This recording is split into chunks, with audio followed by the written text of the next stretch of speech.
여러분 안녕하십니까? 오늘은 저기 남쪽에 태풍이 와서 그런지 날씨도 아주 비도 뭐 구질구질하게 오고 굉장히 습하고 덥고 그렇습니다. 이럴 때는 그냥 아무 생각 없이 그냥 먹고 자는 게 제일 좋아요. 에? 그냥 자연스럽게 한번 또 이렇게 거쳐봅니다. 어떻습니까? 괜찮지 않습니까? 뭐든지 다 요 태풍 때문인 것 같아요. 오늘은 어떤 이야기를 하려면 재미있는 꿈 얘기하려고 그래요. 어떤 분이 가위 눌림이 심한데 이건 뭐가 문제가 있나요? 라고 하는 질문을 하셨습니다.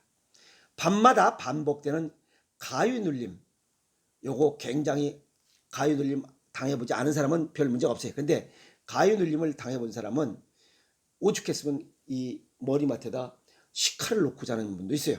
그래서 이런 분들은 이 가위 눌림은 뇌졸중이 원인이다. 즉 뇌졸중을 의심해야 된다 하는 겁니다. 그래서 고혈압, 당뇨, 고지혈증 이런 질환을 가지고 있는 분들이 가위 눌림이 심하다, 잘 발생한다 이렇게 볼 수가 있습니다. 그리고 이런 것들을 오랜 동안 이렇게 계속 반복된다면 머리맡에 칼을 놓고 잘 것이 아니라 가서 정확한 진단을 받고 그에 대한 처방을 받는 것이 더 맞다 이렇게 말씀을 드릴 수 있습니다. 우선 가위 눌림, 이 가위 눌림은 의학적으로 나는 다 지켜보고 있는데 표현이 잘 안 되고 몸이 움직이지 않는다. 정식 의학 명칭으로 가위 눌림은 이런 감금증후군이라고 락인 신드롬이라고 이렇게 표현하고 있습니다. 또 다른 말로는 주변 상황을 파악할 수는 있지만 자신의 생각을 말할 수도 또 팔다리를 움직여 표현할 수도 없는 상태, 이걸 감금증후군이라고 해요. 우리가 쉽게 얘기해서 가위 눌림이라고 해요. 어떻습니까? 이게 더 낫지 않나요? 이 감금증후군은 우리 몸의 뇌간의 손상으로 인해서 발생합니다. 쉽게 해서 이 뇌간이라는 것은 우리 뇌의 스위치예요. 온 오프 할 때 이걸 정확하게 표현할 수 있는 그 아주 중요한 위치입니다. 예를 들어서 우리 몸의 뇌에서 몸으로 보내는 이러한 신호 전달은 하행선, 또 이 끝에서 여기 딱 가시가 찔리면 아따고 해서 이거 따가운 그 증상을 머리로 보내는 건 상행선이에요. 그래서 상행선과 하행선이 이게 서로 정확하게 정확한 조시가 맞아야 됩니다. 상행선과 하행선이 조시가 맞을 때 가위 눌림이 없습니다. 그런데 이런 가위 눌림, 이 감금증후군 가위 눌림은 뇌에서 몸 끝으로 내려보내는 전달 체계가 손상됐을 때, 그게 막혔을 때, 그때 가위 눌림이 나타납니다. 우리가 외부에서 들어오는, 즉 바늘에 깍 찔렸을 때 아따고 라고 하는 이러한 외부의 어떤 증상과 외부의 소리, 빛, 감각은 우리가 모두 들을 수 있는 반면에 뇌의 명령을 몸으로 전달하는 하행선이 손상됐을 때 팔다리를 움직일 수도 없고 말을 할 수도 없는 상태, 이것이 바로 뇌간의 손상에 의해서 나타난다는 겁니다. 그러면 뇌는 누구와 연관이 되어 있냐? 그건 신장과 연관이 되어 있어요. 신장 기능이 좋으면 뇌 기능도 좋아져요. 신장 기능을 좋게 하려면 짜게 먹어야 됩니다. 그럼 결국 이 가위 눌림, 뇌졸중 이런 것은 신장과 연관이 됐다 이렇게 정리할 수가 있잖아요. 상관관계가 있으니까. 그죠? 그래서 뇌간에서 발생하는 뇌졸중이 감금증후를 유발하는 대표적인 원인이다라고 이렇게 밝혀지고 있습니다. 자, 뇌졸중, 가위 눌림 이런 건 전부 다 뭐예요? 혈액순환 장애다 이렇게 쉽게 보시면 됩니다. 뇌간을 포함한 후방순환계에 발생하는 이런 뇌졸중의 대표적인 증상은 어지럼증이에요. 평소에 고혈압, 당뇨병, 고지혈증 등 위험 요인을 보유하고 있으면서 갑자기 어지럼증을 느끼면 뇌간 혹은 소뇌 뇌경색을 의심해야 한다는 겁니다. 그냥 그러려니 나이 먹어서 그러니 그냥 한번 이러다 말겠지라고 하면 큰 오산이라는 거예요. 아시겠습니까? 네. 그래서 이런 그 뇌간이 손상당해 가지고 이런 감금증후군, 이런 가위 눌림이 오면서 소뇌가 기능이 떨어져 버리면 물체가 두 개로 보이는 복시 현상이 나타나고 말이 어눌해지고 또 손 사용이 둔해져요.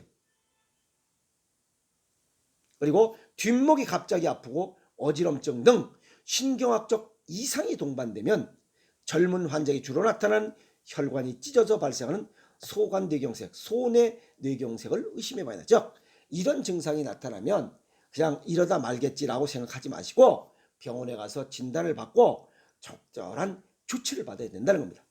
그러면 뇌졸중, 중풍을 예방하고 치유할 수 있다. 온 다음에 뇌졸중을 한번 온 다음에는 100% 이런 회복은 없습니다. 반드시 후유증이 남게 돼 있어요. 그래서 평소에 말이 없는 사람들, 이런 사람들이 뇌졸중 위험이 훨씬 높다고 그러죠. 그런 겁니다. 우리가 뭐 쉽게 얘기해서 이런 가위 눌림, 이건 뭐냐면 꿈 꾸다 보면 나쁜 새끼들이, 양아치들이 나를 잡으려고 쫓아와요. 근데 나는 혼자기 때문에, 양아치는 여러 명이고 나는 혼자야. 그냥 난 똑 빠지게 뛰는데 다리가 안 떨어져. 다리가 안 떨어져요. 근데 잡히진 않아, 그 양아치 새끼들한테. 그런 꿈 꿔보신 적 있잖아. 저도 그런 꿈을 꿔본 적이 있어요. 그때 아주 죽어요. 등가죽에 땀이 흥건히 젖어요. 그냥 아무리 뛰어도 다리가 안 떨어지는 거야. 이런 것들이 전부 다 가위 눌림이에요. 그건 그 당시에 뭔가가 단 것과 쓴 것을 많이 먹어서 신장 기능이 일시적으로 저하돼서 혈액순환이 장애가 생겼을 때, 그때 이런 꿈을 꾸게 됩니다. 이것이 반복적으로 됐을 땐 그게 문제라, 이렇게 볼 수가 있습니다. 동양의학적 소견으로 꿈을 정리합니다. 동양의학적으로 꿈은 음사발몽이라고 해서 꿈도 오장육부의 기능 여부에 따라 다양하게 나타날 수 있다는 겁니다. 어떤 꿈인가? 이거 뭐 여러 가지 예가 있겠죠. 우선 꿈을 꾸는 것은 신장과 간 기능 저하가 동시에 됐을 때 이런 꿈을 꾸게 됩니다. 뭐 여기 지금 가위 눌림이나 다양한 꿈을 꾸게 돼 있어요. 그래서 신장은 뇌 기능과 연관이 돼 있고 간은 혈관 수축과 관련되어 있습니다. 그래서 몸이 차가워지고 혈액순환 장애가 생기면 이런 꿈을 꾸게 된다는 겁니다. 그러면 동양의학적으로 오장육부와 어떠한 상관관계가 있는지, 그 기능 여하에 따라 어떤 꿈이 나타나는지 그걸 간단하게 알아보도록 하겠습니다. 우리 몸이 너무 차가울 때는 두려움에 떨고 강물을 건너는, 이런 강물을 보거나 건너는 꿈을 꿔요. 그 다음에 열이 너무 많은 상태에서는 화재가 발생하는 꿈, 불을 보는 꿈을 꿉니다. 그죠? 그 다음에 상반신에 기가 많을 때는 하늘을 나는 꿈을 꾸고, 하반신에 기가 많을 때는 추락하는 꿈을 꿉니다. 우리가 가끔, 저도 그런 꿈을 꿨어요. 뭐 저 꼭대기에서 그냥 뭐 한 25m 정도 되는데요, 쫙 떨어지는데 그냥 다리가 하고 이렇게 딱 떨어지는데 다리가 안 부러져요. 다리 안 부러져. 이상 없어요. 또 뱀을 잡아 먹는 꿈도 꾸잖아요. 그 뱀이 그냥 아나콘다 이런 큰 꿈을, 그걸 또 그 뱀 모가지를 잡고 있는 꿈을 꾸기도 하고, 별의별 꿈을 다 꿔요. 이런 것들. 우선 오장육부에 관련된 꿈을 정리하면, 간의 기가 왕성하면 화를 잘 내고, 간의 기가 허하면 수목과 관련된 꿈을 꿉니다.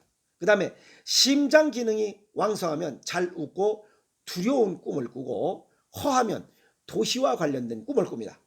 그 다음에 비장의 기가 왕성하면 노래를 부르고 즐겁고, 그런데 몸이 무겁습니다.